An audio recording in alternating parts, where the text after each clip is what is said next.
Boker Tov, nous sommes le 7 avril 2022, c'est l'heure de la revue de la presse et des médias israéliens en direct de Jérusalem sur Radio Kalita.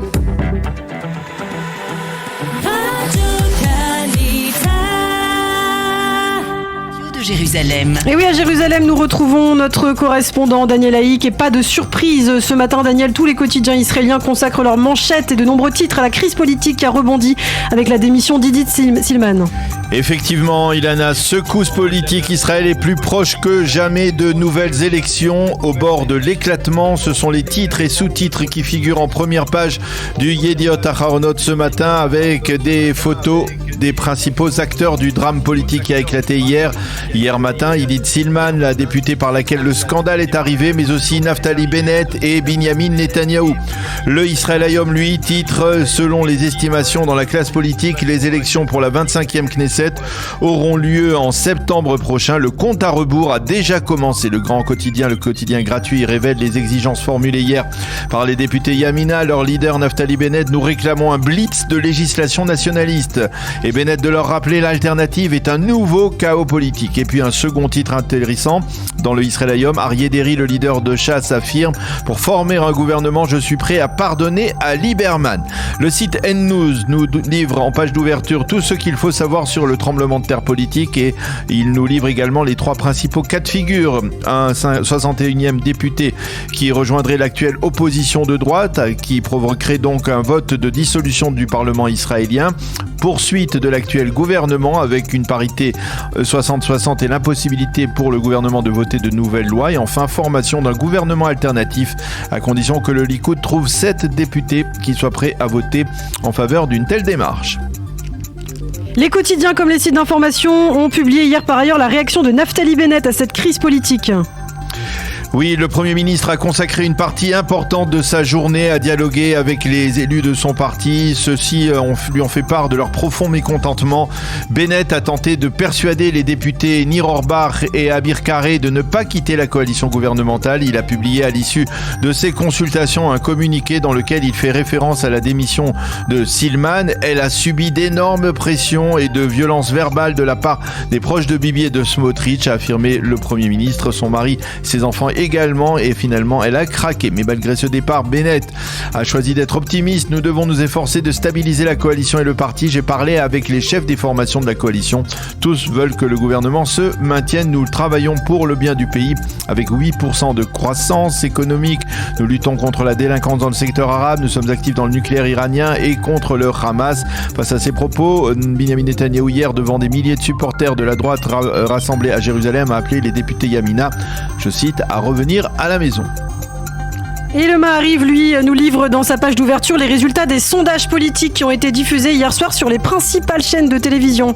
Public 11, Cannes a publié un premier sondage. Le Likoud obtiendrait, selon la chaîne Cannes, 35 mandats, 19 à Yesh Atid, le parti Yamina de Naftali Bennett, 6 députés seulement, et les deux partis de gauche, travaillistes et Meretz, 5 députés. Le bloc de droite, Likoud, sionisme religieux et parti orthodoxe, obtiendrait 58 députés, tandis que les partis de l'actuelle coalition, 56 députés et 6 pour la liste arabe. Selon le sondage de la chaîne 12, le Likoud obtiendrait 35 députés, 17 pour Lapid, Chasse 9, Bleu-Blanc de Gantz 8, le judaïsme de la Torah, le sionisme religieux et les travaillistes 7 députés chacun, Yamina 5 députés seulement, tout comme le Israël Beiteinu, Meretz et Raham, ainsi que le Nouvel Espoir qui obtiendrait 4 députés seulement. Le bloc de droite orthodoxe, là encore, obtiendrait 58 députés et 56 pour l'actuelle coalition. Et enfin, le sondage le plus favorable à l'opposition actuelle, c'est celui de la 13, la chaîne 13 qui accorde au Likoud 38 députés,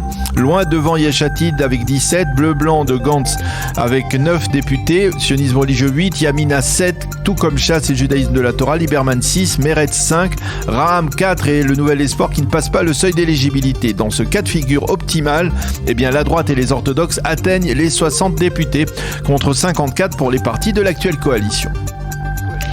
Et nous allons maintenant donner la parole aux très nombreux éditorialistes qui commentent, Daniel, ces développements politiques et de la toute première importance. Et nous commençons par ceux du Yediot, Daniel. Oui, effectivement, Nadav Eyal parle des erreurs commises par Naftali Bennett. Trop de Poutine et de Zelensky, pas assez de Silman. Bennett s'est focalisé sur son job de Premier ministre en oubliant les difficultés des 5 députés de son parti en faisant fi de leur mécontentement. Sima Kanmon parle de l'opportunisme de Silman. Elle souligne qu'elle a obtenu une place acquise dans la liste du Likoud et la promesse d'être ministre de la Santé dans un prochain gouvernement de droite. Et elle remarque que la détresse de Silman était visible aux yeux de tous, sauf à ceux du Premier ministre. Gilad Sharon, le fils d'Ariel Sharon, écrit ce matin dans un éditorial dans le Yediot que la seule chose qui a cimenté ce gouvernement Bennett était les honneurs et ce n'est pas suffisant pour gouverner. Pour Merav Batito, si Silman voulait vraiment défendre ses idéaux religieux, elle n'aurait pas plongé le public israélien vers un précipice économique et social qui découlera de nouvelles élections. Pour Ariela Ringel-Hoffmann, la responsabilité de cette crise superflue est à mettre au compte du ministre de la Santé Nitzan Horowitz, leader de Meretz, qui a choisi d'aller vers la confrontation. Et puis plusieurs éditorialistes du Israël Hayom expriment aussi leur appréciation de la réalité politique. Pour Mati Tourfeld, le sablier politique s'est retourné hier et ni Bennett ni Lapid n'ont vu venir le geste de Silman. Yehuda Schlesinger écrit que la démarche d'Idit Silman marque le début de la fin du gouvernement Bennett. Ariel Kana reconnaît que dans son foyer politique brûlé, le foyer politique de Naftali Bennett brûlé et que le Premier ministre avait la tête ailleurs. Moria Kor déplore qu'Idit Silman ait avancé la crise du Hametz pour masquer ses intérêts politiques personnels. Amnon Lord, au contraire, parle de l'erreur récurrente de la gauche israélienne qui ne mesure jamais à sa juste valeur les atteintes aux traditions juives qu'elle peut cautionner. Lord évoque aussi les pressions qui vont s'accentuer sur Ayelet Shaked.